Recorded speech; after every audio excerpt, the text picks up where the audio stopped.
triplex villas at Kollur, APR Projects. Hi welcome to Suman TV. ఎందరో మహానుభావులు అందరికీ మా వందనాలు. ఎందుకంటే సుమన్ టీవీ దాదాపు 100 ఇయర్స్ హిస్టరీలో ఉన్న సినిమా చరిత్ర కలిగిన ఎంతోమంది ఆర్టిస్టులను పరిచయం చేసుకుంటూ వస్తుంది. అట్ ది సేమ్ టైం దాంట్లో దాదాపు 40 నుంచి 60 సంవత్సరాలు 70 సంవత్సరాలు అదే సినిమా జీవితం గడిపిన చాలామంది టెక్నీషియన్ కూడా పరిచయం చేసింది. చెన్నైలో స్టార్ట్ చేసుకున్న మన జర్నీ దాదాపు 2.5 ఇయర్స్ నుంచి నడుస్తూనే ఉంది. సో చెప్పే కొద్ది కథలు ఇంకా బయటకు వస్తూనే ఉన్నాయి. సో దానిలో భాగంగా ప్రజెంట్ ఇప్పుడు మనం ఒక సీనియర్ నటి, సో ఈమె గురించి చెప్పాలి అంటే 41 సంవత్సరాలు పూర్తి చేసుకొని ఈ రోజుకి కూడా ఇండస్ట్రీలో మేకప్ వేసుకొని యాక్ట్ చేయగలుగుతున్నారంటే బికాజ్ ఆఫ్ ఆమె డెడికేషన్ అనుకోవచ్చు. అండ్ 40 ఇయర్స్ హిస్టరీలో ఆమె చూసిన గోల్డెన్ డేస్ ఏంటో ఆమె మాటలో తెలుసుకుందాం. Is none other than great actress Rajalakshmi garu with మీ and exclusively interview with Suman TV. అమ్మ నమస్కారం. నమస్తే. ఎలా ఉన్నారు? చాలా బాగున్నాను. సో మిమ్మల్ని చూస్తున్నప్పుడల్లా నాకు బాగా గుర్తొచ్చేది సినిమాలలో రౌండ్ ఫేస్, నిండుగా ఒక బొట్టు, చూస్తుంటే అమ్మతనం ఉట్టి పడుతుంది అనమాట. ప్రతి క్యారెక్టర్లో అలా లీనమైపోతారు. పరకాయ ప్రవేశం చేసేస్తారు, ఏడిపించేస్తారు, మీరు ఏడుస్తారు, మమ్మల్ని ఏడిపించేస్తారు. సో నిజంగా అమ్మ చాలా హ్యాపీగా ఉంది మీ అందరిని చూస్తుంటే. మీ అందరిని ప్రజలకు ఒకసారి చూపిద్దాం అన్న ఒక ప్రయత్నం చేసినప్పుడల్లా హ్యాపీ అనిపిస్తుంటుంది. ఎలా అనిపిస్తుంది అమ్మ 40 ఇయర్స్ బ్యాక్కి వెళ్ళి చూసుకుంటే? ఎక్కడ స్టార్ట్ అయింది ఈ కెరీర్, ఎలా స్టార్ట్ అయింది, ఎన్ని కష్టాలు పడ్డాను, ఎంత లెగసీ చూశాను, ఇప్పుడు ఎలా బతుకుతున్నాను అనిపిస్తున్నప్పుడల్లా ఎలా అనిపిస్తుంది అమ్మా? అంటే నేను ఎక్కువ కష్టపడ్డానని నేను ఎప్పుడు అనుకోలేదు. ఎందుకంటే భగవంతుడి దయ వల్ల భగవంతుడి ఆశీర్వచనలు నాకు ఎక్కువ ఉంటాయని నేను అనుకుంటూ ఉంటాను. శంకరాభరణం నా ఫస్ట్ మూవీ, అది అందరికీ తెలిసిందే. నా ఫుల్ పేరు శంకరాభరణం రాజలక్ష్మినే. రాజలక్ష్మి అంటే ఒక నిమిషం ఆలోచిస్తారు, శంకరాభరణం రాజలక్ష్మి అని. ఎందుకంటే ఎన్ని భాషల్లోకి వెళ్ళినా అది చాలా నోటెడ్ అయిన పేరు. ఫస్ట్ వాళ్ళకి ఎప్పుడు ఇంటి పేరుగా నిలిచిపోయింది ఫస్ట్ సినిమా మీకు. అది కొంతమందికి అదృష్టం, ఆ అదృష్టంలో నేను ఒకదాన్ని. శంకరాభరణం అవకాశం కూడా నేనేమీ పెద్ద కష్టపడ్డానని నేను ఎప్పుడు అనుకోను. అంటే ఆ టైంలో వాళ్ళకి ఆ క్యారెక్టర్ కోసం ఎత్తుతున్న టైంలో నేను వెళ్ళి వాళ్ళని కలవటం, విశ్వనాథ్ గారి వాళ్ళని, ఏడుగు నాగేశ్వరరావు గారి వాళ్ళని, ఆ క్యారెక్టర్ నేను సరిపోతానని వాళ్ళు అనుకున్న వెంటనే ఎక్కువ గ్యాప్ కూడా ఇవ్వలేదు. ఇవాళ ఈవినింగ్ నాగేశ్వర గారి ఫ్యామిలీని కలిసాము, వాళ్ళ ఇంట్లో అందరూ చూసేది. ఎందుకంటే వాళ్ళందరూ ఫ్యామిలీ అంతా ఒకసారి చూస్తారు ఆ క్యారెక్టర్కి బాగుంటుందా అని. వాళ్ళందరూ ఓకే అనుకున్న తర్వాత నెక్స్ట్ విశ్వనాథ్ గారిని కలిశాను, ఆయన చూశారు, ఓకే అనుకొని నెక్స్ట్ డే షూటింగ్ బయలుదేరి వెళ్ళిపోయాం. బికాస్ వాళ్ళ షూటింగ్ అందరూ ఆర్టిస్టులు కన్ఫర్మ్ అయ్యారంటే ఈ ఒక్క క్యారెక్టర్ కన్ఫర్మ్ అవ్వలేదు. ఆ క్యారెక్టర్ కన్ఫర్మ్ అయితే కానీ వీళ్ళు అవుట్డోర్ బయలుదేరరు. ఎందుకంటే ఆ క్యారెక్టర్తోనే వాళ్ళు షూటింగ్ స్టార్ట్ చేస్తున్నారు. శంకర్ శాస్త్రి గారి ప్రజెంట్ ఇది, అంటే కూతురు పెద్దదైపోయింది, ఫ్లాష్ బ్యాక్ అంటే కూతురు చిన్నది. ఓకే. ఇంకా వాళ్ళు ఆ షెడ్యూల్ స్టార్ట్ చేసిందే మా ఫ్యామిలీతోటి.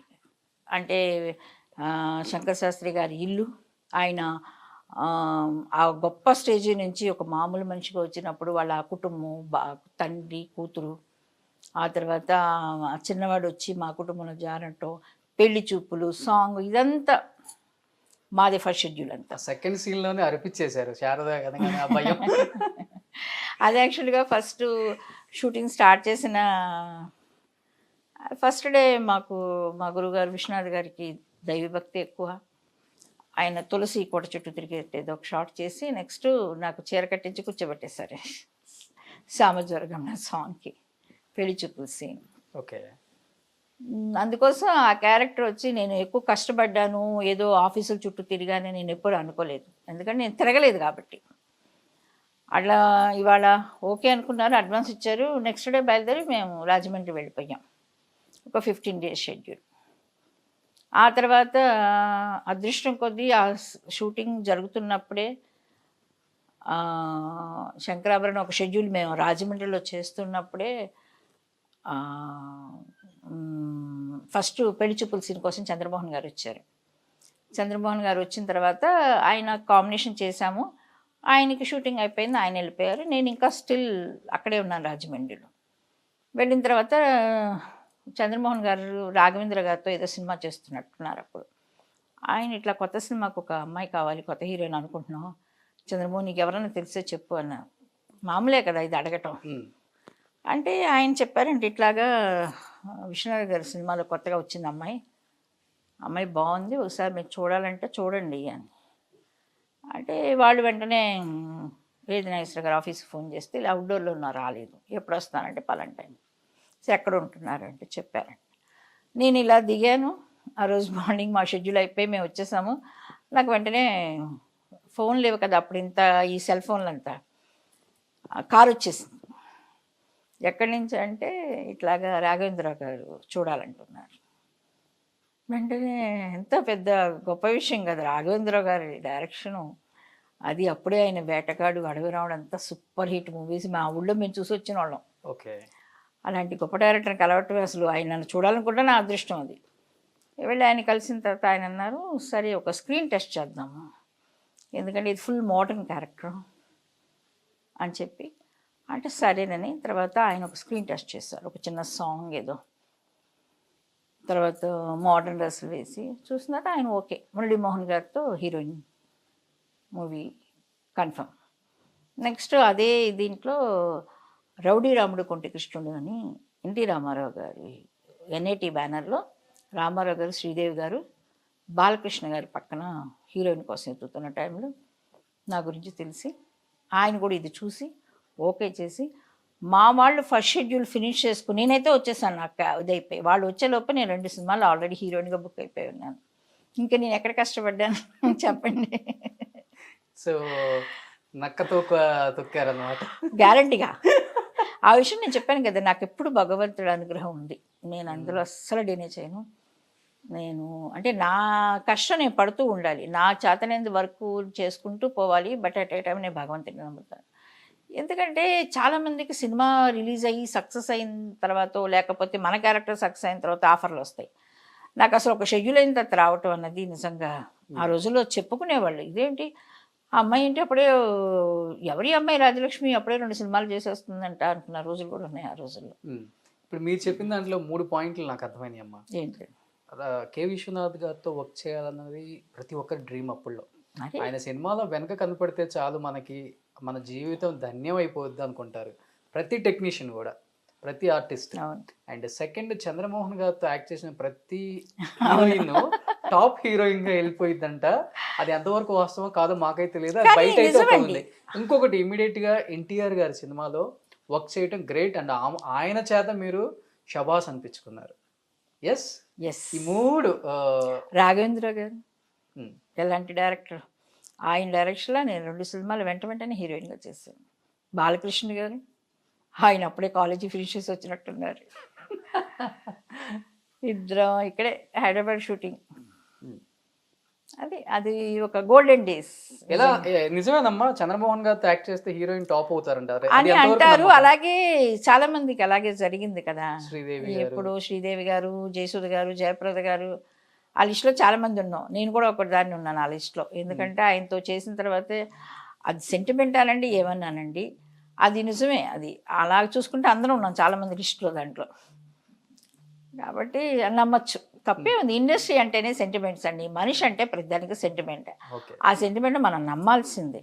ఇందాక నేను అన్నాను భగవంతుడు దయా అన్నది, మరి సెంటిమెంట్ అనుకోండి. లేకపోతే ఎక్కడో తెనాల్లో పుట్టి పెరిగిన రాజలక్ష్మికి అసలు శంకరాభరణం అవకాశం రావటం ఏంటి, ఆ వెంటనే రామారావు గారి సినిమాలో రావటం ఏంటి, ఇది నేను ఎప్పుడన్నా నిద్రపోతున్నా నాకు కల్లో కూడా కనీసం ఊహించుకొని ఉండను కదా. రామారావు గారు ఆయన చూడటమే మాకు ఎంతో, అసలు ఎలా ఉంటుందంటే రామారావు గారిని చూడాలంటే అంత దూరం నుంచి చూస్తుంటే అయ్యో ఏదో దేవుడు చూసినట్టు. ఎందుకంటే మేము చూసిన సినిమాలు, ఆయన చేసిన క్యారెక్టర్లు చూసి చిన్నప్పటి నుంచి మాకు అలా అనిపించేది. ఒకసారి మా తెనాలిలో రామకృష్ణ థియేటర్ ఓపెన్ చేశారు. అప్పుడు నేను ఇంకా ఇండస్ట్రీకి రాలా. ఆయన థియేటర్ ఓపెనింగ్కి వస్తే మా ఇంటికి దగ్గర అనమాట అది. ఇక రామారావు గారు వచ్చారంటే అందరితో పాటు మేము చిన్నవాళ్ళం పరిగెత్తాం.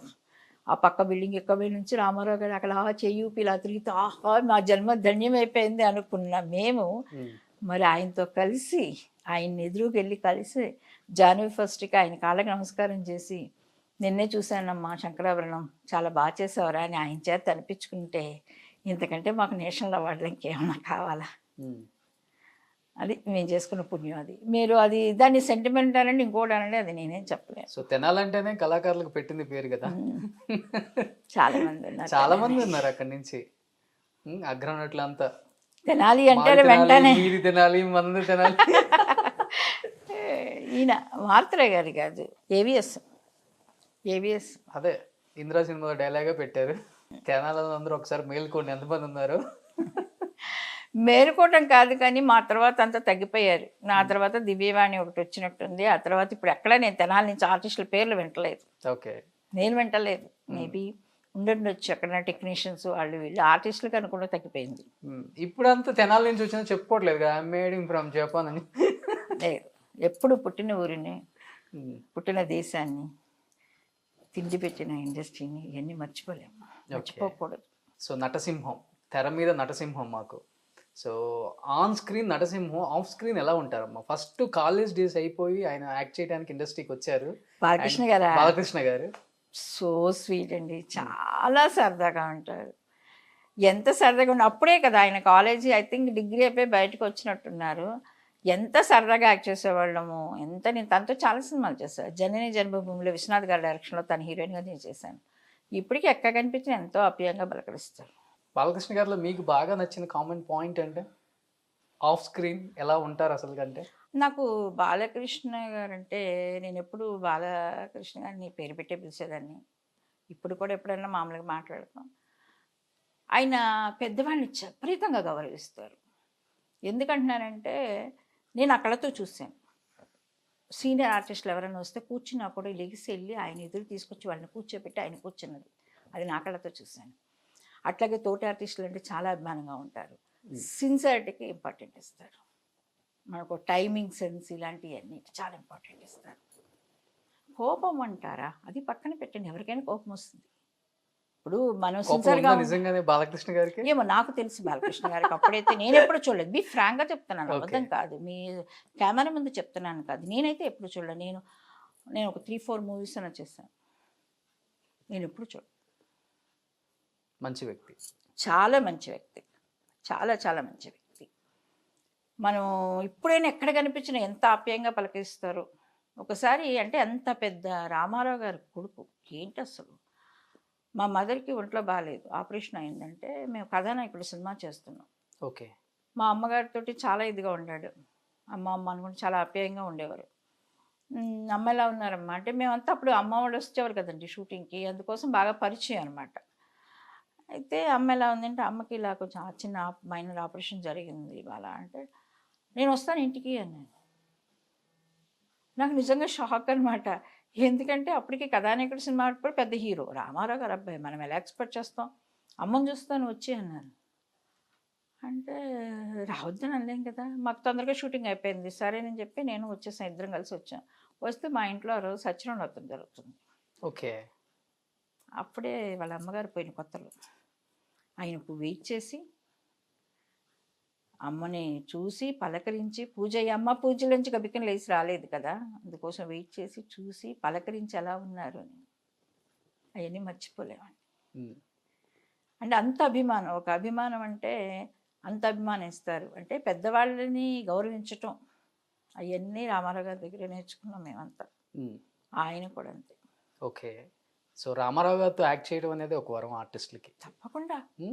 అయ్యో కళ అండి బాబు, ఆయన చూడటమే ఒక పెద్ద కళ మాకు. అలాంటిది పక్క నుంచి యాక్ట్ చేయటువంటి ఇంకా అసలు ఇమాజిన్ చేయలేము కదా. ఎలా ఉంటుందమ్మా సపోర్టింగ్ ఆర్టిస్టులకి? అంటే ఆయనేమో సింగిల్ టేక్ ఆర్టిస్ట్, ఎలాంటి డైలాగ్ అయినా అవలీలుగా చెప్పేస్తారు, మనిషి భారీగా ఉంటారు. మేము కొంచెం భయపడుతూనే ఉండేవాళ్ళం పక్కన, కానీ ఆయన చాలా ప్రోత్సహించేవారు.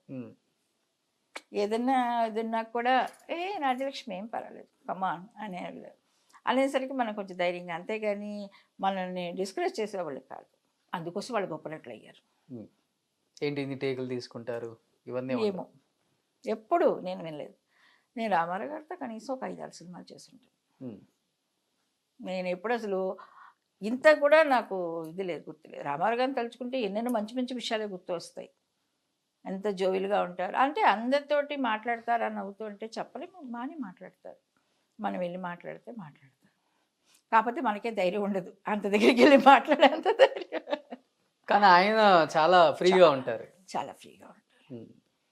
ఆయన ఒక గెటప్ వేస్తే నైట్ షూటింగ్ ప్యాకప్ అయ్యే వరకు తీరంట కదమ్మా. అవును, ఎలా ఉంటారు అసలు? ఇప్పుడు మన వాళ్ళు 1 అవర్లో కొంచెం గ్యాప్ వచ్చిందంటే క్యారవాన్లోకి వెళ్ళిపోయి ఎందుకు అనుకోవటం, ఇప్పుడు కంపేర్ ఎందుకు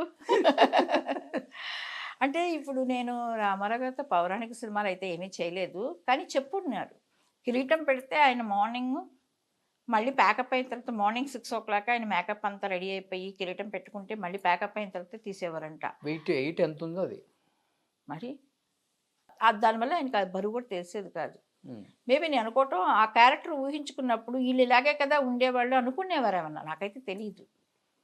నేను అంటే మిగతా నేను చేసింది రౌడీ రామగుంట కృష్ణుడు, జెస్సీ చౌదరి, మన దేశం, అవన్నీ మామూలు క్యారెక్టర్స్ కదా.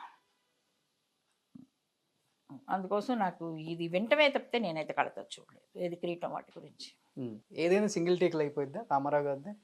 ఇందాక మీరు చెప్పినట్టు ఎందరో మహానుభావులు, ఉమ్. అలాంటి మహానుభావులతో మేము చేసాం. రామారావు గారు, అందుకే మీరు కూడా అందుకే చెప్పింది ఆ మాట మీకు కూడా. నాగేశ్వరరావు గారు, రామారావు గారు, అది మేము ఎంతో గర్వంగా చెప్పుకోగలుగుతాం. ఎలాగంటే ఇంత గొప్ప వాళ్ళతో మేము చేసాము. తమిళ శివాజీ గారు అవ్వచ్చు, మలయాళంలో ప్రేమనజీర్ గారితో అవ్వచ్చు, అంతతో వచ్చేసాం. ఇండస్ట్రీకి 2 కళ్ళు అని చెప్తుంటారు, ఎన్టీఆర్, ఏఎన్ఆర్. ఏ కన్ను గురించి ఏం చెప్పాలి అని అంతే చెప్పి కదండి. అది చెప్పకుండా ఇద్దరిలో కామన్గా కనపడిన డిఫరెన్సెస్ అంటే ఏమర్థం అవుతుంది మీకు ఎప్పుడైనా? షూటింగ్ పరంగా కావచ్చు, షూటింగ్ లేనప్పుడు కావచ్చు, వ్యక్తిగతంగా లేనప్పటి కావచ్చు, గురించి మనం పెద్దగా తెలియదు కదండి. మనం వెళ్ళి అంటే ఆఫ్ స్క్రీన్. అంటే ఇప్పుడు నాగేశ్వరరావు గారు చాలా జోవియల్గా ఉంటారు.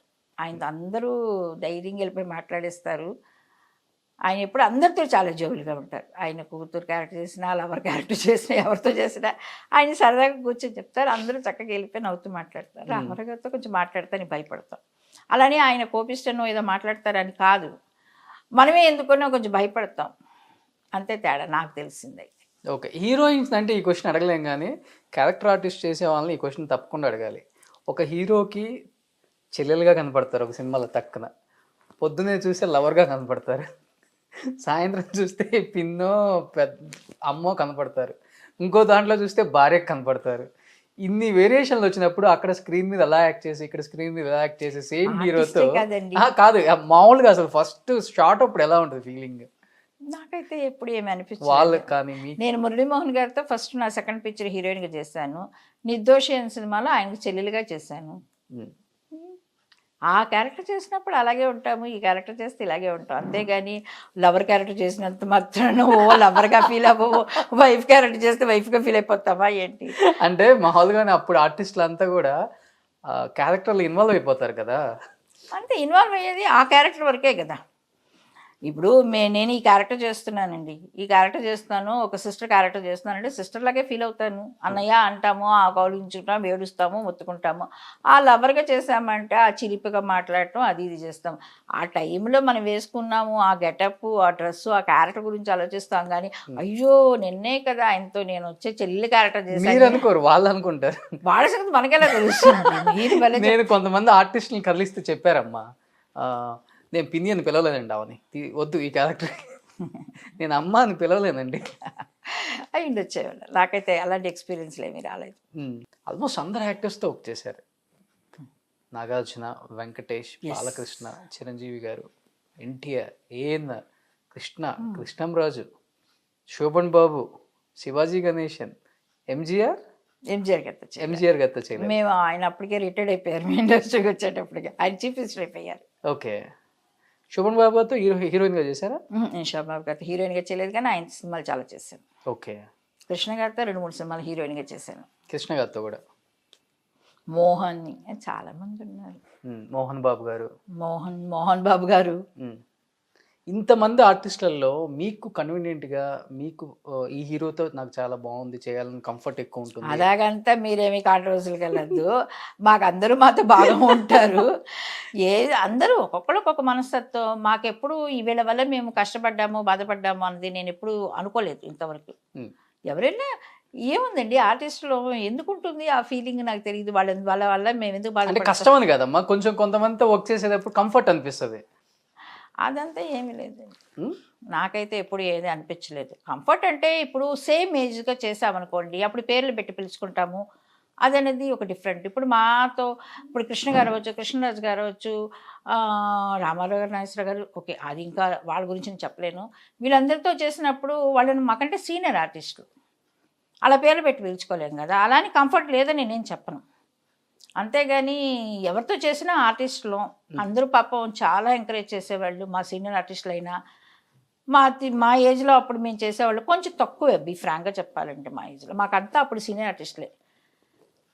కృష్ణ గారు, కృష్ణరాజు గారు, మురళీమోహన్ గారు, చంద్రమోహన్ గారు, మన అందరూ మాకు సీనియర్ ఆర్టిస్టులే. ఎవరితో కంఫర్టబుల్ లేకుండా నేను ఈ సినిమాలు చేశామా. మీ 1980s బ్యాచ్ కదా? 80s బ్యాచ్ నేను.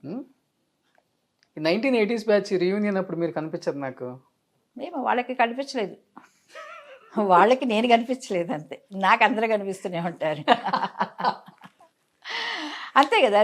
రీయూనియన్ అనేది ఒకళ్ళు రెడీ చేస్తారు, ఒక గ్రూప్. ఎవరో ఒకళ్ళు పర్టికులర్ ఒక పర్సన్, సుహాసిని గారు, అదే ఎవరో హాసిని కూడా నా ఫ్రెండే. మరి హాసిని దృష్టిలో 80sలో నేను మరి హీరోయిన్గా కనిపించలేదు తనకి ఆ రీయూనియన్లో.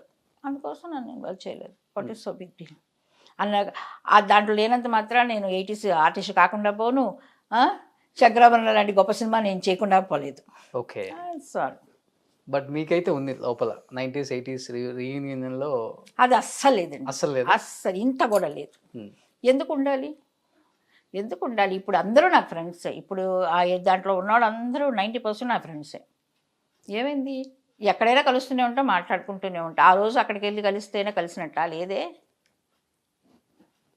నాకు అలాంటివి ఎప్పుడు ఉండవండి. ఆ రోజుల్లో లేదు, ఈ రోజుల్లో లేదు. మేబీ వస్తుందని కూడా నేను అనుకోవటం లేదు. ఓకే అమ్మ, చీర కట్టుకొని ఆ బొట్టు పెట్టుకొని అలా కనపడిన అమ్మ పాత్రలకి రాజలక్ష్మి గారే యాప్ట్ అవుతారు. ఆమె తప్ప ఎవరిని చూడలేము కొన్ని సినిమాలకి అని చెప్తుంటారు. ఒకసారిగా మోడ్రన్గా కూడా అలా కనిపించారు మాకు కొన్ని రోల్స్లలో. ఎందుకని అంటే దీనికే పరిమితం అయితే ఇన్ ఫ్యూచర్ ఎప్పుడైనా ఇబ్బంది అలా అని కాదు, చెప్పాను కదా. నా ఫస్ట్ పిక్చర్ శంకరాభరణం, నేను ఫుల్గా లంగావణీలు వేసుకొని ఎలా రాజలక్ష్మి ఎలా ఉంటుంది అలా ఉంది. సెకండ్ మూవీ ఫుల్గా రాఘవేంద్ర గారి డైరెక్షన్, ఫుల్ మోడర్న్ క్యారెక్టర్.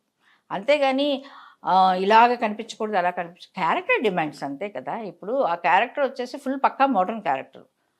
అది తెలిసే రాఘవేంద్ర గారు నన్ను బుక్ చేశారు. ఫుల్ మోడర్న్ క్యారెక్టర్ నేను చేశాను. ఆ ఫుల్ పిక్చర్ దాంట్లో తర్వాత రౌడీ రాముడి కృష్ణలో ఫుల్ మోడర్న్ నేను. ఆ తర్వాత వచ్చేసి మళ్ళీ నాకు సాఫ్ట్ క్యారెక్టర్స్ వచ్చినాయి. లంగా ఉణీల చీర, ఇది నేను కరెక్ట్గా బాగుంటాను అనేది అందరూ కొంతవరకు ఫిక్స్ అయిపోయారు. అప్పుడప్పుడు కొన్ని సాంగ్స్లో కొంచెం మోడర్న్ గెటప్ తోటి సాంగ్స్ చేస్తూ ఉంటాం. మీకు తెలిసిందే కదా, సాంగ్స్ అనేసరికి కొంచెం మోడర్న్గా వెళ్తుంటాము. మీరు రాజలక్ష్మి గారు వీళ్ళకి కాంపిటేటర్ అంటే ఎవరని చెప్తారు? మీ తరంలో, ఇప్పుడు తరంలో అమ్మ పాత్రలు నాకు కాకుండా వేరే వాళ్ళకి వచ్చేస్తారు. ఏమీ లేదండి, ఎందుకు వస్తాయండి? రాజలక్ష్మి కావాలనుకుంటే రాజలక్ష్మి కావాలనుకుంటారు, ఇంకొకరు కావాలంటే ఇంకొకరు. ఎవరికెవరు కాంపిటీషన్ కాదు. అయ్యో, ఇండస్ట్రీలో కాంపిటీషన్ లేకుండా అసలు ఉంటుందా? ఏమో, నేను ఇప్పుడు అలా అనుకోలేదు.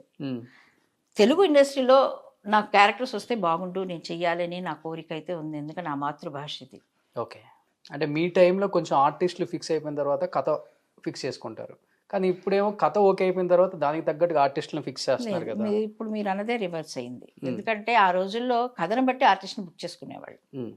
ముందు ఒక కథను అనుకున్న తర్వాత ఈ కథకి ఈ క్యారెక్టర్ అయితే తన అయితే బాగా న్యాయం చేస్తుంది అనుకున్నప్పుడు బుక్ చేసేవాళ్ళు. డేట్లు కూడా వెయిట్ చేసి కావాలని చేపించుకుంటారు.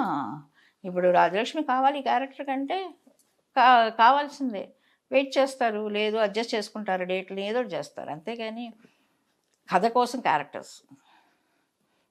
కోసం క్యారెక్టర్. బట్ పీక్ స్టేజ్లో ఉన్నప్పుడు రాజలక్ష్మి గారి డేట్స్ కోసం స్టార్ హీరోలు కూడా వెయిట్ చేసిన రోజులు ఉన్నాయి కదా. అలానే అప్పుడు డైలీ 4-5 షూటింగ్ అది వెళ్ళేవాళ్ళు. అంతేగా నా కోసం ఎవరో వెయిట్ చేస్తారని నేను ఎప్పుడు అనుకోను. అది చాలా అహంకారంతో మాట. ఎందుకంటే నేను చేసేదాన్ని, మీరు అన్నమాట అది నిజమే. నేను 4 షూటింగ్ చేసిన రోజులు ఉన్నాయి, 24 hours వర్క్ చేసిన రోజులు ఉన్నాయి. ఎందుకంటే అప్పుడు మెడ్రాస్లో తెలుగు ఇండస్ట్రీ, మలయాళ ఇండస్ట్రీ సగం సినిమాలు అక్కడే జరిగాయి, ఇటు తమిళ సినిమాలు. నేను 3 భాషల్లో బిజీగా ఉండేదాన్ని. ఇక అప్పుడు ఈ డేట్లు చాలక అప్పుడు ఏం చేస్తాం, అక్కడ హాఫ్ డే ఇక్కడ హాఫ్ డే. వీళ్ళు వచ్చి మలయాళ సినిమా వాళ్ళు సెట్లోనే మన సాంగ్ కాబట్టి నైట్ చేసేసుకుందాం అనుకొని ఆడ సాంగ్ నైట్ చేసేసేవాళ్ళం. ఇట్లాగా 3 భాషలతో ఒక రోజుల్లో 3 భాషలు చేసిన రోజులు కూడా బోల్డ్ ఉన్నాయి. బిజీగా ఉండేవాళ్ళం, అది మాత్రం ఒప్పుకుంటాను. నేనే కాదు, నా తోటి ఆర్టిస్టులు అందరం బిజీగా ఉండేవాళ్ళం. చెప్పాను కదా, 3 భాషలు ఒకే ఊర్లో షూటింగ్ జరుగుతుంటే గ్యారంటీ బిజీగానే ఉంటాం. ఏదన్నా ఒకరోజు ఖాళీ దొరికితేనే అది సెకండ్ సండే లాంటి తప్ప అదొక పెద్ద పండగ అనమాట మాకు. అలా ఉండేవాడు. ఓకే, ఇప్పుడు హీరోయిన్స్ అంటే హీరోయిన్గా చేసిన తర్వాత వేరే క్యారెక్టర్ చేయాలంటే కొంచెం నామూష్గా ఫీల్ అవుతున్నారు.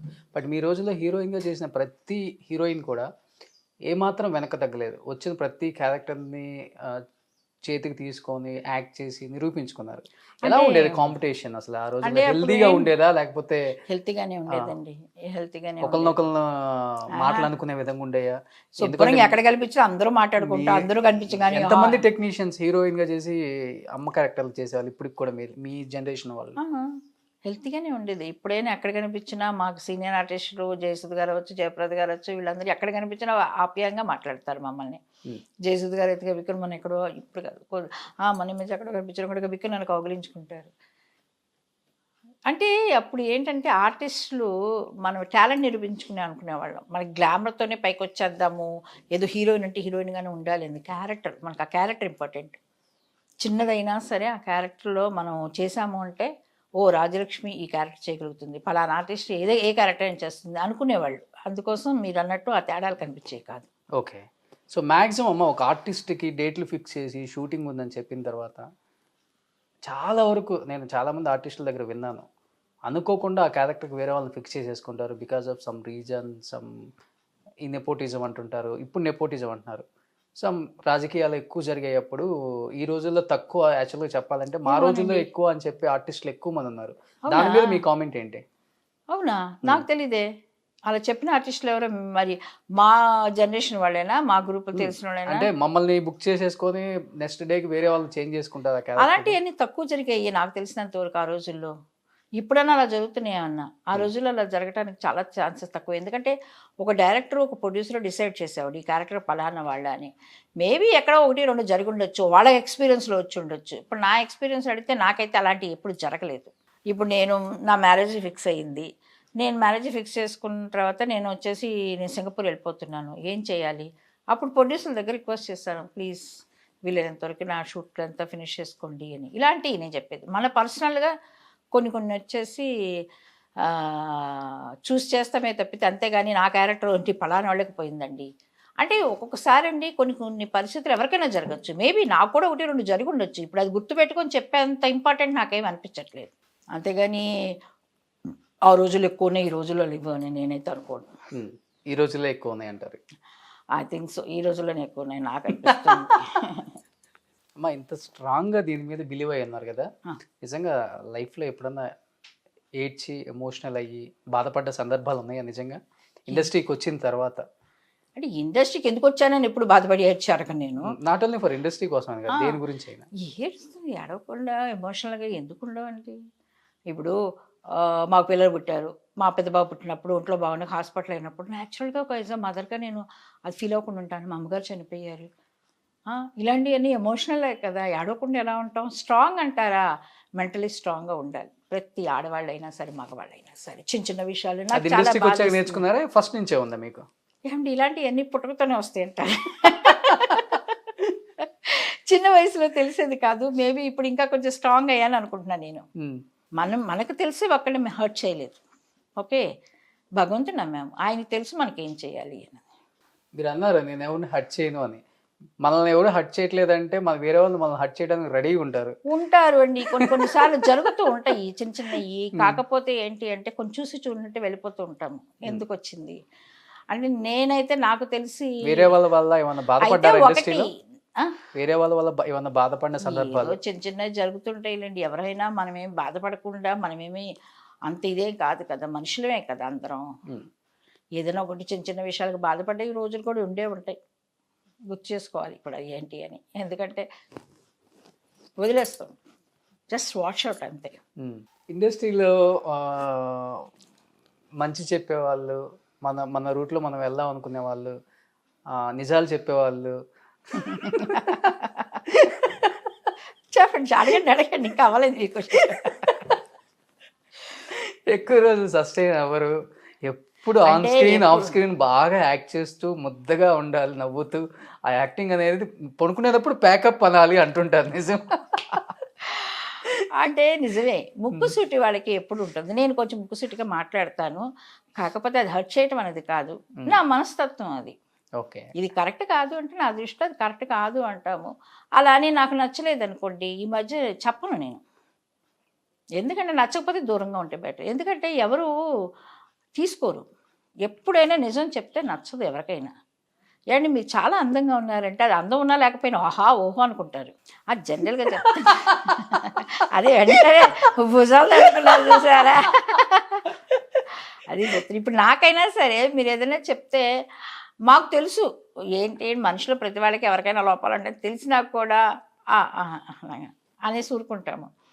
అది మా ఫ్యామిలీలోనే అంతే, మా పిల్లల విషయాలైనా అంతే. రాజలక్ష్మి గారితో మనకి ఎందుకులే అనుకుంటారు అంతే. ఏ రకంగా ఆవిడ వేష ఇవ్వటం కూడా అనవసరం అనుకుంటారా? మంచి వాళ్ళు ఎందుకు ఏదైనా ఉన్న ఫ్రాంక్గా మాట్లాడతారు, ఎందుకులే మళ్ళీ అనవసరంగా అని అనుకుంటారు కదా టక్కున. ఇప్పుడు ముక్కుసూటిగా మాట్లాడే వాళ్ళతో ఎవడైనా వచ్చి ఏదైనా మాట్లాడాలన్నా కొంచెం ఇదిగా ఉంటుంది. అంటే ముక్కుసూటి కంటే అలానే వెళ్ళిపోయి వచ్చిన అందరి ముందు ఏం మాట్లాడం కదండి. ఇప్పుడు నాకు క్యారెక్టర్ ఇచ్చిన డైరెక్టర్ దగ్గరికి వెళ్ళి ముక్కుసూటికి వెళ్ళి మాట్లాడేస్తాను, ఏంటంటే ఈ సీన్స్ అది బాగాలేదంటామా ఏంటి చెప్తున్నాను మాట.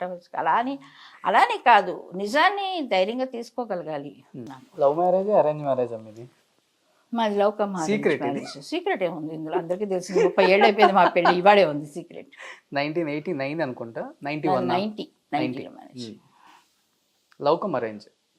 ఆయన ఇండస్ట్రీకి సంబంధించిన వాళ్ళే? లేదు, మా వారు సింగపూర్లో బిజినెస్ మ్యాన్. సో ఆ రోజుల్లో ఇండస్ట్రీ నుంచి అమ్మాయిని చేసుకోవాలన్నా, నాకు వేరే ఇంటికి కోడలుగా వెళ్దామన్నా, నాకు కూడా అలాంటివి చాలా జరిగినాయి. ఇదిగో చుట్టాల గొడవ ఎక్కువ ఉంటుంది అమ్మా. మీ అమ్మాయి యాక్టింగ్ చేస్తుంది, అయ్యో ఇలాంటి భరించుంటారు కదా, బాగానే పడ్డా. అది అలాంటివి నేను ఫేస్ చేశాను. ఎందుకంటే మా వారితో నా మ్యారేజ్ అన్నప్పుడు మా వారికి పెద్ద ప్రాబ్లం లేదు, ఎందుకంటే నేను తెలుగుదాన్ని, ఆమె నాన్ బ్రాహ్మిన్, మా వారి బ్రాహ్మిన్, తమిళ్ బ్రాహ్మిన్. మా ఇద్దరికి మధ్య అలాంటి అభిప్రాయాలు ఏదీ లేదు. కాకపోతే వాళ్ళ చుట్టాలు ఉన్నారు చూసారా, చుట్టాలు అంటే అన్నదమ్ములు వాళ్ళందరూ కూడా ఓకేనే పాపం. ఆ దూరపు చుట్టాలు వీళ్ళందరూ మాత్రం కొంచెం బాగా నసపెట్టారు. అది ఒక టెన్షన్, బాగా ఆ రోజుల్లో బాగా టెన్షన్ పడ్డ రోజులు కొన్ని ఉన్నాయి. ఓకే, సెట్ అవుతుందా సంబంధం, సెట్ అవుతుంది అంటే మ్యారేజ్ ఇద్దరం ఇష్టపడ్డాము, పెద్దవాళ్ళు ఓకే అని చెప్పి ఫిక్స్ చేసేసారు అంతా. అన్న తర్వాత వీళ్ళు మధ్యలో వచ్చేసి తెలుగు అమ్మాయిని ఎందుకు చేసుకోవాలి, అది సినిమా అమ్మాయిని ఎందుకు చేసుకోవాలి, ఇట్లాంటి డైలాగులంతా మా ఆయన బుర్రలోకి ఎక్కించేసి చాలా కన్ఫ్యూషన్ అసలు. యాక్చువల్గా అది ఏదో మొత్తానికి చేరి దాన్ని చేసేసరికి ఒక దారికి వచ్చింది. మా అత్తగారు కూడా ఏమి చెయ్యాలా అని ఒక నిమిషం పాపం ఆలోచించింది.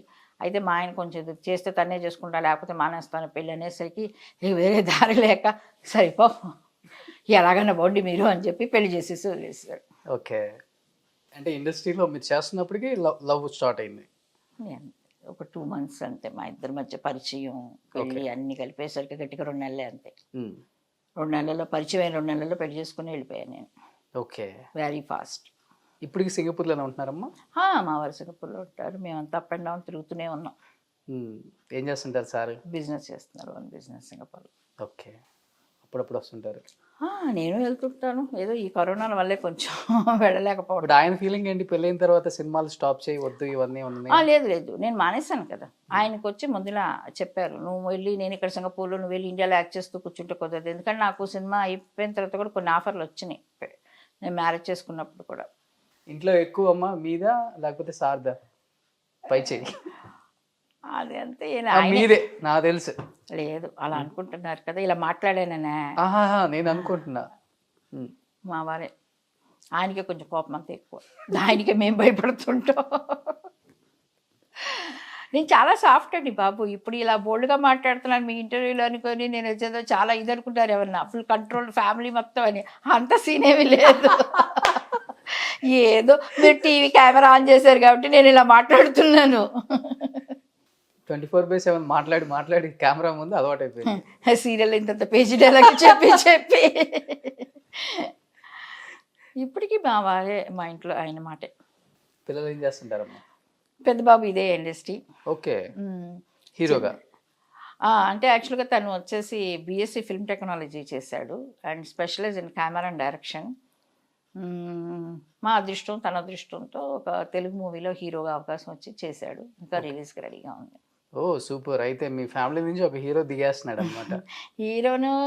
హీరో ఒకటే కాదు, మా అబ్బాయి ఆల్ ఇన్ వన్ టెక్నీషియన్ కూడా, ఎందుకంటే తను కెమెరామెన్గా సింగపూర్లో 1 year వర్క్ చేశాడు కూడా. చిన్న అబ్బాయి వచ్చేసి మాస్టర్స్ చేస్తున్నాడు స్వీడన్లో. ఓకే, తను ఫుల్ సైన్స్ ఫీల్డ్. తనకి ఇంట్రెస్ట్ లేదు ఈ ఫీల్డ్? తను ఫుల్ అసలు అందరూ వచ్చి ఇంజనీర్ చదివే కాలంలో నా కొడుకు సైన్స్ ఫీల్డ్కి వెళ్ళిపోయాడు, ఇన్ఫెక్షన్ బయాలజీ. ఎంఎస్సి చేస్తున్నాడు. ఓకే. సో ఇద్దరు కొడుకులే, అందమైన కొడుకులు మీలాగా. ఏమో అందమైన కొడుకులో ఏదో కానీ బాగానే ఉంటారు. పెళ్ళైపోయిందా ఒకరికి? ఎవరికి అవ్వలేదు. నేను ఇంకా అత్తగారు స్టేటస్ రాలేదు. సో మీరు made in from Singapore, remuneration కూడా తగ్గించుంటారు సింగపూర్ నుంచి వచ్చిన తర్వాత. ఆ రాజలక్ష్మి గారికి ఏముందిలేండి, ఆ పెద్ద రిచ్, వాళ్ళు అలాగే ఎంత చెక్ పంపించినా తీసేసుకుంటారా? చాలా మంది అండి మేము ఇచ్చే డబ్బులు మీకు ఒక లెక్క అనేవాళ్ళు. బాబు డబ్బులు ఎంత లెక్క అనేది కాదు, మనం కష్టపడుతున్న వర్క్ చేస్తున్నాను, నా వర్క్కి మెరుస్తున్నారు ఇప్పుడు, అంతేగాని అనేదండి. ఊరికి మనకు తెలిసిన వాళ్ళే కదా, అంత ఇండస్ట్రీ అంతా మా వాళ్ళే. అని మీ టైంలో వరుసలు పెట్టి ఎక్కువ పిలుచుకుంటారు కదమ్మా, ఇప్పుడంటే లేదు కానీ. అంటే వరుసలు పెట్టుకోవటం అంటే నాకు, నేనైతే ఎప్పుడు వరుసలు పెట్టి పిలవటం నాకు అలవాట్లేదు. నేను ఏమండి సార్ మర్యాదగా అలాగే అలవాటు నాకు. అంటే నేను అందరినీ అలాగే పిలుస్తాను. చాలా మంది వరుసలు పెట్టి పిలుస్తాను. మేము మా సీనియర్ ఆర్టిస్టులు మాత్రమే అక్క అక్క అనేవాళ్ళం, అక్క అనేవాళ్ళం, నో ఆంటీస్, మేము ఓన్లీ అక్క అనేవాళ్ళం. ఇప్పుడు సుజాత గారు, కేఆర్ విజయ్ గారు, శారద గారు, జయంతి గారు ఇందాక చెప్పాను కదా, అంతా అక్కనే అనేవాళ్ళం. మగ ఆర్టిస్టులు అంతా సార్ అని అనేవాళ్ళం, ఏమండి అనేవాళ్ళం. పేర్లు పెట్టి అంటే కొంతమందికి అలవాటు ఉంటుందండి. ఇప్పుడు చూడంగానే గబిక్కిన కొంతమంది ఉంటారు. మా అమ్మగారు ఉండేవారు, ఎవరు కనిపించినా సరే తనకంటే ఒక సంవత్సరం పెద్దవాడైనా సరే అన్నయ్య అనేసేది. నేను ఎలా పిలుస్తావో, మనకి ఎవరో తెలియని మనిషి అన్నయ్య అంటే వాళ్ళకి అంతే, ఎవరైనా అన్నయ్య వదిలేనేసేది వాళ్ళ భార్య భర్తలు ఇద్దరుంటే. నా వల్ల అస్సలు కానే కాదు అది. సో ఇండస్ట్రీకి one and only star, megastar అంటూ ఉంటారు అంతా చిరంజీవి గారు. చిరంజీవి గారితో వర్క్ చేస్తున్నారు. హీరోయిన్ గా చేయలేదు కానీ చాలా మూవీస్ చేశాను నేను. మంచి ఎక్స్పీరియన్స్ చిరంజీవి గారితో మీకు గుర్తుండిపోయింది ద గోల్డెన్ డేస్లో? గోల్డెన్ డేస్లో అన్ని లక్కీగా మేము చేసిన అన్ని హిట్లు ఆ రోజుల్లో. అభిలాష నేను చిరంజీవి గారితో నేను చేసిన క్యారెక్టర్, బట్ కాంబినేషన్ చిరంజీవి గారే, అది మంచి హిట్ ఆ రోజుల్లో. మంచి దొంగ అని ఏదో చేశాను, అది మంచి హిట్టే. అంటే ఆయన చాలా మంచి, ఆయన చాలా ఎక్కడ కనిపించినా ఎప్పుడైనా సరే ఎక్కడ కనిపించినా అమ్మ బాగున్నారా అని అడుగుతారు. ఆ మర్యాద, ఆ మంచి పెద్దవాళ్ళు చిన్నవాళ్ళు అందరూ చాలా మర్యాదగానే ఉండేవాళ్ళు అండి.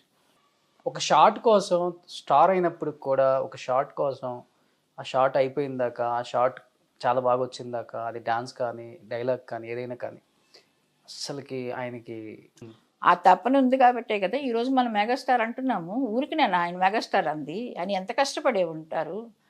ఆయన ప్రతిదీ షాట్ ప్రతిదీ సీరియస్గా తీసుకొని చేసేవాళ్ళు, అంతే కదండి. ఈ ఒక్క షాట్లో ఏం పెద్దది అనుకొని ఉంటే ఈ రోజున ఆయనకి ఆ మెగాస్టార్ వచ్చేది కాదు. కష్టపడే గుణం అండి. ఎప్పుడైనా ఇండస్ట్రీలో అదృష్టం అన్నది కావాలి, లేదని నేను చెప్పను, బట్ ఎట్ ఏ టైం కష్టపడే గుణం, టైమింగ్, ఇది అన్నీ చాలా ఇంపార్టెంట్.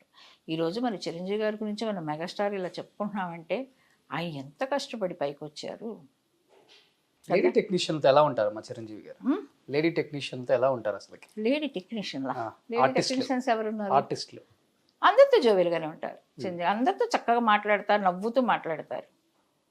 చెప్పాను కదా, ఈ రోజు కూడా ఎక్కడైనా మేము అనుకోకుండా కలిస్తే నేను వెళ్ళి బాగున్నారండి అని పక్కకి, అమ్మ ఎలా ఉన్నారు, పిల్లలంతా బాగున్నారు, ఆ మర్యాద అప్పుడు ఉండేది, ఇప్పుడు ఉంది. ఆయనకి నాకు తెలిసి అహం అనేది నేను ఎప్పుడు చూడలేదు చిరంజీవి గారు. ఆ రోజుల్లో నాకు తెలిసి అభిలాష చిరంజీవి గారితో చేసింది, నేను ఆయన మ్యారేజ్ కూడా వెళ్ళాను, నాకు ఇప్పటికే గుర్తుంది. ఆ రోజుల్లో చిరంజీవి గారు ఎలా ఉన్నారో ఈ రోజుల్లో మెగాస్టార్ చిరంజీవి గారు కూడా నాకు తెలిసి అలాగే ఉన్నారు. అంటే ఆ రోజులు ఎంత ఆప్యాయంగా కనిపిస్తే మాట్లాడేవాళ్ళు, ఈ రోజు కూడా అలాగే ఉన్నారు. అందుకోసం మనం చెప్పుకోగలుగుతున్నాం మెగాస్టార్. ఇండస్ట్రీకి ఒక పెద్ద దిక్కు. ఇండస్ట్రీలో ఒక కష్టం వచ్చిందంటే ఒకప్పుడు దాసరి నారాయణరావు గారు గుర్తొచ్చేవాళ్ళు మనకి. ఆయన ఇంటి తలుపు తడితే మనకి మంచి జరుగుతుంది, మనకి న్యాయం జరుగుతుంది అనే ఒక మాట ఎక్కువ ఉండేది బయట, మౌత్ టాక్ ఎక్కువ. మీ టెక్నీషియన్స్, మీ టైంలో పనిచేసిన వాళ్ళకి కానీ ఇప్పటికి కానీ, ఇప్పుడు ఆయన పోయిన తర్వాత ఆ స్థానం చిరంజీవి గారు అయితేనే మనకి బాగుంటుంది, అందరికి మంచి చేస్తారు, న్యాయం చేస్తారు అని ఎక్కువగా అనుకుంటున్నారు. మీకు సంబంధించిన వరకు అది ఎంతవరకు కరెక్ట్ అంటారు? చేయగలరా, లేకపోతే? గ్యారంటీగా చేస్తారు, ఎందుకు చేయలేరు? చేయగలుగుతారు కాబట్టి కదా ఇంతమంది నమ్ముతున్నారు. ఇప్పుడు దాసరి నారాయణరావు గారు అంటే, మాకు దాసరి నారాయణరావు గారు పీరియడ్ అయితే నాకు తెలుసు, ఆయన ఎంతోమందికి సాయం చేశారు, మంచి చెడు అందరూ వెళ్ళి ఆయన దగ్గర చెప్పుకుంటే కష్టాలను విని వాళ్ళకి చేతనంత చేసేవాళ్ళు అని విన్నాం మేము చేసేటప్పుడు కూడా. ఇప్పుడు చిరంజీవి గారు చేస్తారు అంటే మరి అంతమంది నమ్ముతున్నారు అంటే చేస్తారనే కదండి అర్థం. కరోనా టైంలో ఆయన చాలామందికి చాలా హెల్ప్ చేశారు అని విన్నాను. విన్నప్పుడు చాలా ఆనందం వేసింది. మరి అలాంటి పెద్దలు పూనుకుంటేనే కదండి. మరి ఇంత కష్టాల్లో ఉన్నాడు చాలామంది చేశారంట ఆయన. నేను విన్న తర్వాత మాకు చాలా హ్యాపీగా అనిపించింది. ఇలాంటి మనుషులతో మేము కలిసి గొప్ప ఆర్టిస్టులతో మేము చేసాము. అందుకోసం నమ్ముతున్నారంటే నేను అని నమ్ముతాను. ఒక నమ్మకం అనేది చాలా ఇంపార్టెంట్. ఇందాక మీకు చెప్పాను, ఇంతమంది నమ్ముతున్నారంటే గ్యారంటీగా ఆయన చేస్తారు, అందులో డౌటే ఉంది. ఎస్, ఆ రోజులో ఉన్న ఆర్టిస్టులు అందరూ గోల్డెన్ డేస్ ఆర్టిస్టులు అని చెప్పుకోవచ్చు. బట్ ఆ రోజు ఆర్టిస్టులు చెప్పుకుంటే ముఖ్యంగా ఆడవాళ్ళల్లో ఒకళ్ళు నమ్మి లేకపోతే వేరే వాళ్ళ మీద డిపెండ్ అయ్యి ఎక్కువ ఆస్తులు పోగొట్టుకొని చివరాఖరి రోజుల్లో ఏమీ లేక చనిపోయిన ఆర్టిస్టులు, లేడీ ఆర్టిస్టులు చాలామంది ఉన్నారు. ఇది కామన్గా ఎందుకు జరుగుతుంది ఆ రోజుల్లో అంటే ఒక్క మాటలో ఏం చెప్పగలరు? ఆ రోజుల్లో ఆడవాళ్ళందరూ చాలా అమాయకంగా ఉండేవాళ్ళు. అంటే నేను తప్పంటలేదు, వాళ్ళకి అంత పాపం అంత విధంగా చదువుకొని ఈ రోజుల్లో లాగా అందరూ డిగ్రీలు అయిపోయి అన్ని ఇంజనీరింగ్లు చేసి కూడా వస్తున్నారు ఇండస్ట్రీకి. ఆ రోజుల్లో అందరూ చిన్న వయసులో వచ్చేసేవాళ్ళు, అవగాహన ఉండదు, అవగాహన లేదు, డబ్బు అంటే ఏంటో తెలియదు. పెద్దవాళ్ళని నమ్మేవాళ్ళు, నమ్మిన వాళ్ళు కొంతమంది చాలా బాగా చేసిన వాళ్ళు ఉన్నారు, కొంతమంది ఇలా చేసిన వాళ్ళు ఉన్నారు. కాబట్టి ఒక రకంగా చూస్తే పాపం వాళ్ళు అమాయకులే. ఎందుకంటే ఇప్పుడు ఒక మనిషిని నమ్మాము అంటే మరి అమాయకంగా కదా. వాళ్ళు చేస్తారు, మనవాళ్ళు మనం ఎందుకు మోసం చేస్తారు? అసలు వాళ్ళకి పాపం ఆలోచించుకుంటానికి కూడా టైం ఉండదు. ఏమన్నా అసలు ఎంత సంపాదిస్తున్నారు, ఎంత వచ్చింది, ఎంత పోయిందని కూడా టైం ఉండదు. బిజీ బిజీ బిజీ బిజీ లైఫ్లో ఒక్కసారి ఆగి వెనక తిరిగి చూసుకునేసరికి పాపం వాళ్ళు మోసపోయారని తెలుసు. అంతే, నా దృష్టిలో అయితే నేను అదే అనుకుంటున్నాను. అదే డిపెండ్ వచ్చే రెమ్యునరేషన్ వాళ్ళు ఏదో ఒకటి పొలాలు కొనేస్తున్నారు, స్థలాలు కొనేస్తున్నారు అని చెప్తారు కదా, ఏదో ఒకటి చేస్తున్నాం అంటారు, వీళ్ళు నమ్ముతారు. పాపం వీళ్ళకి టైం ఉండదు కదా. అమాయకత్వమే. నన్ను అడిగితే మాత్రం నేను అదే చెప్తాను. నాకు తెలిసిన ఒకటే పదం అమాయకత్వం. ఇప్పుడు వచ్చేవాళ్ళు తెలివిగల వాళ్ళు అంటే వీళ్ళు చదువుకున్నారు, ప్రపంచం బాగా తెలుస్తుంది, చేతిలో సెల్ ఫోన్ పెట్టుకున్నారు, ప్రపంచంలో ఏం జరుగుతుందో తెలుస్తుంది. మీరు చేసేది తప్ప రైట్ అని వీళ్ళకి అడిగే ధైర్యం ఉంది. ఈ రోజుల్లో ఈ జనరేషన్ పిల్లలకి ఎంత ధైర్యం ఉంది చెప్పండి. ఒక తల్లిదండ్రులు గవికిని ఏదైనా మాట్లాడితే నుంచోబెట్టి అడుగుతున్నారు ప్రశ్న. మరి ఆ రోజుల్లో వాళ్ళు మాట్లాడేవాళ్ళ గట్టిగా నోరు తిప్పి మాట్లాడితే ఏంటి అని అడగటానికి భయపడి, అయ్యో మన పెద్దవాళ్ళు ఏంటి, మనవాళ్ళు మనం ఏంటి ఎదురు తిరిగి మాట్లాడటం అనుకునేవాళ్ళు. తెలుసు, నాకు తెలుసు, నా అభిప్రాయం అయితే. మీరు చెప్పారు ఇంతకుముందు నేను అందరిని అక్క అక్క అని పిలుస్తాను. శారద గారు కావచ్చు, వాణిశ్రీ గారు కావచ్చు, ఆ టైంలో కేఆర్ విజయ్ గారు కావచ్చు, రాధిక గారు కావచ్చు, వై విజయ్ గారు కావచ్చు. అమ్మ వీళ్ళల్లో అప్పుల్లో పోటీతత్వం ఎక్కువ ఉండేదని చెప్తూ ఉంటారు. చీరలు కట్టుకోవటంలో కానీ, కొప్పులు పెట్టుకోవటంలో కానీ, జ్యువెలరీ వేసుకోవటంలో కానీ, మా దగ్గరకు కార్లు కొనడంలో అయిపోయారు కదా. మా దగ్గరకు వచ్చేసరికి అందరూ మదర్స్ అయిపోయారు. ఇప్పుడు నేను చెప్పిన వాళ్ళు అందరూ మదర్స్ అయిపోయారు మా దగ్గరకు వచ్చేసరికి. మదర్స్ అయినా కానీ వినపడుతూ ఉంటుంది కదా, చూస్తూ ఉంటాం. ఒకే జనరేషన్ కన్నా ఒక్క ముందున్నారు. బట్ వెంటనే వాళ్ళు మదర్గా డైవర్ట్ అయిపోయారు. కేఆర్ విజయ్ గారు కొన్ని సినిమాల్లో నాకు మదర్గా చేశారు, అత్తగారిగా చేశారు. శారద గారు అంతే. ఆడవాళ్ళలో సహజంగా ఒక గుణం ఉంటుంది, అందంగా కనిపించాలి ఏ వయసులో అయినా, అది సహజ గుణం. వీళ్ళల్లో ఎక్కువ వాణిశ్రీ గారే. నేను వాణిశ్రీ గారితో ఒక్క సినిమా కూడా చేయలేదు. నేను ఇండస్ట్రీకి వచ్చిన తర్వాత మేబీ వాణిశ్రీ గారు 1-2 సినిమాలు చేసినట్టున్నారు, బట్ నేను ఎప్పుడు చేయలే. కానీ ఆవిడ నేను ఎక్కడ కనిపించినా కూడా ఎంత ప్రేమగా మాట్లాడతారు. మీ ఇద్దరు కలిసి ఒక్క సినిమా కూడా చేయలేదు. హీరోయిన్స్ అంటే నిజంగా అందంగా కనపడ్డ హీరోయిన్స్ వాళ్ళే స్క్రీన్ మీద ఎంత అందంగా ఉండేవాళ్ళు. మా డైరెక్టర్స్ కూడా అలాగే అండేవాళ్ళు అండి. మీరు మాకు ఒక డైరెక్టర్ పెద్ద అయినా నాకు ఆ రోజుల్లో షార్ట్ క్లోజప్ పెడితే టచ్అప్ చేసుకోము, ఒక్క నిమిషం ఆపి రెడీ వీళ్ళందరూ ఆ టచ్అప్ ఎందుకనేవాళ్ళు కూడా నేను చూసాను. తర్వాత ఒక డైరెక్టర్ వచ్చి పెద్ద అయినా, చాలా సీనియర్ డైరెక్టర్, పిలిచి ఒక్క నిమిషం వచ్చి అమ్మాయికి టచ్అప్ ఇవ్వు అప్పుడు చెప్పాడు. ఆయన అన్న మాట నాకు ఇప్పటికీ మర్చిపోలేను. అమ్మా లడ్డులాగా ఉండాలమ్మా హీరోయిన్ అంటే, మిమ్మల్ని చూడటానికే రా టికెట్ కొనుక్కొని వస్తున్నారు, మమ్మల్ని చూడటానికే వస్తున్నారు అన్నాడు ఆయన. అంత పెద్ద డైరెక్టర్. అంటే అంత ఆర్టిస్టులకి వాళ్ళు అంత ఇంపార్టెంట్ ఇచ్చేవాళ్ళు. మీ రోజుల్లో లడ్డుగా ఉంటే హీరోయిన్, ఈ రోజుల్లో స్లిమ్ గా ఉంటే అంటే ఆయన దృష్టి ఏంటంటే అందంగా కనపడాలి, బబ్లీ, ఆ ఫేస్ కూడా బాగా. అంటే ఆయన ఉద్దేశం బబ్లీ అనేది కాదు, లడ్డు అంటే ఇష్టమైన స్వీట్ చాలా మందికి కదా, అందుకోసం ఆయన మీన్ చేసి ఉంటాడు. ఇప్పుడు నేను దీనికోసం అని చెప్పి మీరు బబ్లీగా లడ్డు అంటే బబ్లీ అని చెప్పాడంది నేను ఎప్పుడు ఆలోచించలేదు. అంటే ఒక విషయాన్ని ఎన్ని రకాలుగా ఆలోచించవచ్చు అనేది ఇప్పుడు నాకు అర్థమైంది. నా దృష్టిలో నేనేమనుకున్నాను ఆయన చెప్పినప్పుడు, ఓకే అందంగా అన్న విషయాన్ని ఆయన లడ్డు అన్న మాట ఉపయోగించాడు. మీరు వెంటనే చూసారు ఎంత చక్కగా చెప్పేస్తారు. బాబోయ్ మీ అందరితో మాట్లాడండి భయం. నేను అందుకోసం ఇంటర్వ్యూలు ఇవ్వడానికి చాలా ఆలోచిస్తా. నేను ఈ వివాదాలకి వాటికి అనేది చాలా దూరంగా ఉన్నాను, ఉంటాను, ఉండబోతున్నాను. నా ఇది అంతే. అప్పుడు తరం నుంచి ఇప్పుడు తరం వరకు కూడా యాక్ట్ చేస్తూనే ఉన్నారు. 4 తరాలు చూశారు మీరు, 4 జనరేషన్స్. Yes of course. మరి మధ్యలో నేను లేను బాబు, 14 years లెక్క తీసేసేయండి దాన్ని. ఏం కనపడిందమ్మా డిఫరెన్స్? ఇప్పుడు యాక్ట్ చేస్తూ ఉన్నారు. యాక్చువల్గా చెప్పాలంటే అప్పుడు గోల్డెన్ డేస్. ఒక ఆర్టిస్ట్కి వాల్యూ ఎక్కువ ఉంటుంది, మర్యాదగా పిలిచే వాళ్ళు ఎక్కువ ఉంటారు. షార్ట్లో కూడా మర్యాద ఎక్కువ కనపడుతూ ఉంటుంది. షార్ట్ అయిపోయి ప్యాకప్ అయినప్పుడు కూడా ఆ మర్యాద పూర్వకమైన వేరుంటుంది. ఇంకా ఉందనే అనుకుంటున్నాను నేను. ఇప్పుడు కూడా యాక్ట్ చేస్తున్నారు. ఏమన్నా డిఫరెన్సెస్ కనపడ్డాయా? ఓల్డ్ ఆర్టిస్టులకి ఆ గౌరవం ఉంది అంటే ఉందా లేదంటే ఏమని చెప్తారు? ఏమో ఉందనే అనుకుంటున్నాను నేనైతే ఉందనే అనుకుంటున్నాను. నాకు ఎప్పుడు అలాంటి బ్యాడ్ ఎక్స్పీరియన్స్ రాలేదు. ఏమో నేను చేసిన మూవీస్ తక్కువ ఉండొచ్చు, ఇంకా అంతకు నాకంటే చాలామంది ఎక్కువ మంది చేస్తున్నారు కాబట్టి ఏమైనా జరుగుతుంది ఏమైనా ఎక్స్పీరియన్స్ నాకైతే ఇంతవరకు రాలేదు. బట్ నేను టీవీ ఫీల్డ్లో మాత్రం కొంచెం చెప్తూ ఉంటాను వాళ్ళకి, టీవీ ఇండస్ట్రీలో మాత్రం. మీకు తెలుసా అసిస్టెంట్ డైరెక్టర్స్ అంటే ఎలా ఉండేవాళ్ళో తెలుసా బాబు? వాళ్ళ గురువు గారు ఎలాంటి వాళ్ళు, వాళ్ళు చెప్పి ఇలా ఉండాలి వీళ్ళ దగ్గర అని చెప్పి. మీకు చెప్పేవాళ్ళు లేదు. ఇప్పుడు వచ్చేవాళ్ళకి షార్ట్ రెడీ అంటే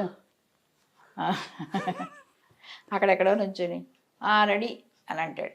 ఇట్లా ఇదే ఒక పెద్ద ఆర్టిస్టు మన దీంట్లో అయితే కొట్టి పొరా అనేవాళ్ళు. అలా పిలవకూడదు, తప్పు. అది నీకు తెలియదు కాబట్టి నేర్పిస్తున్నావు అని చెప్తుంటాం. ఏదో 1, 2 అన్నీ చెప్పం. ఇది మీరు చెప్పిన పాయింట్ ప్రతి ఆర్టిస్ట్ చెప్పారు నాకు. అది నిజమే కదా. ఎరా ఇలా అంటావు, కొత్త హీరోయిన్ దగ్గరికి వెళ్ళాను, తిరగేస్తుంది నిన్ను. కొత్త హీరోయిన్ కొంచెంమంది పాత వాళ్ళు కూడా కొంచెం బిక్కన తిట్టేస్తారు. నీకు తెలీదు, ఏదో నువ్వేమనుకుంటున్నావు, నువ్వు నిజంగా చదువుకున్నావు లేదో నాకైతే తెలియదు. అదంతా ఇంట్లో పెట్టుకో.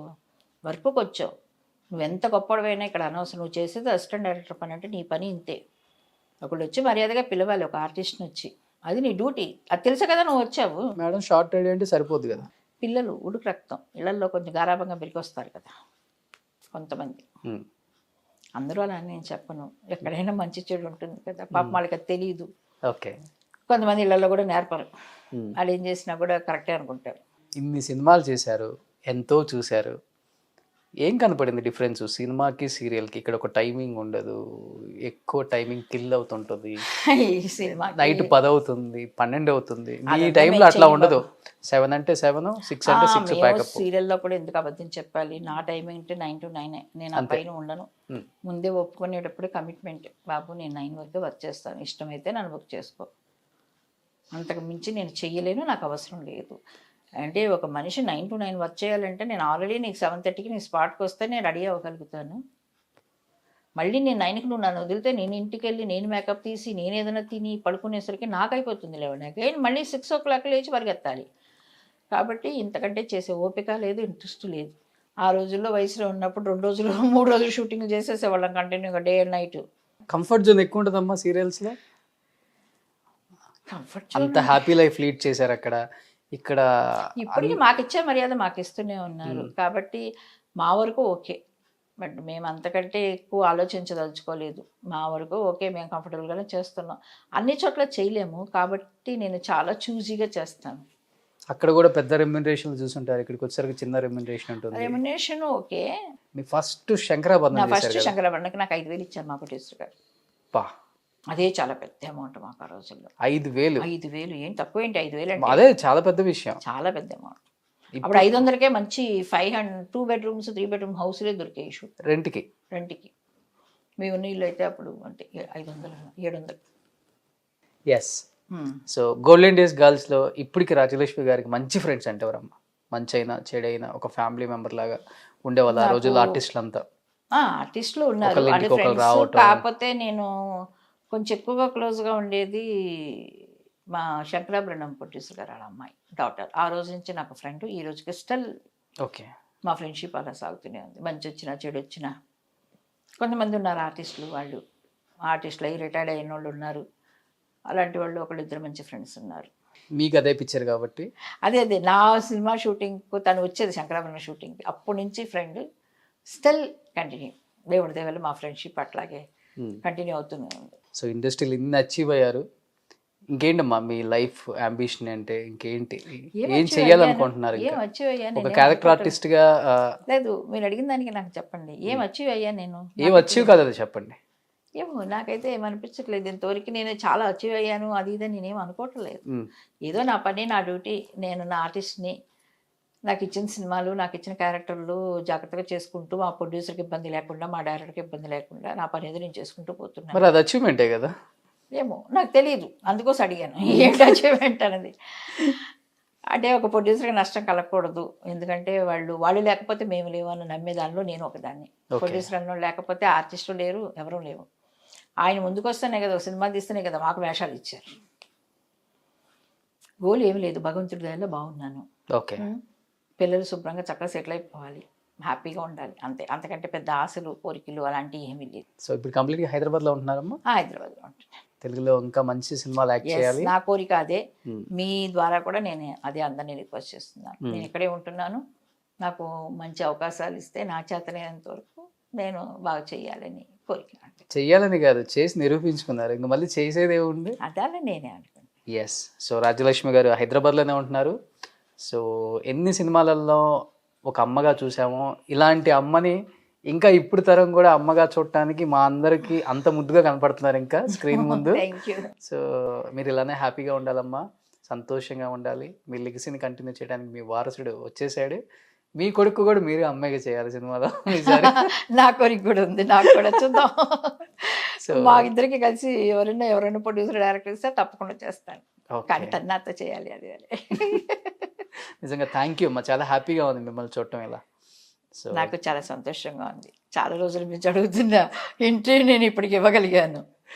Advance wish you happy Dasara మీకు, Thank మీ you. ఫ్యామిలీ మెంబర్స్ అందరికి కూడా మీ థ్యాంక్ యూ అమ్మా. అందరికీ, మీకు, సుమన్ టీవీ ప్రేక్షకులందరికీ నా విజయదశమి శుభాకాంక్షలు. సూపర్. Thank you.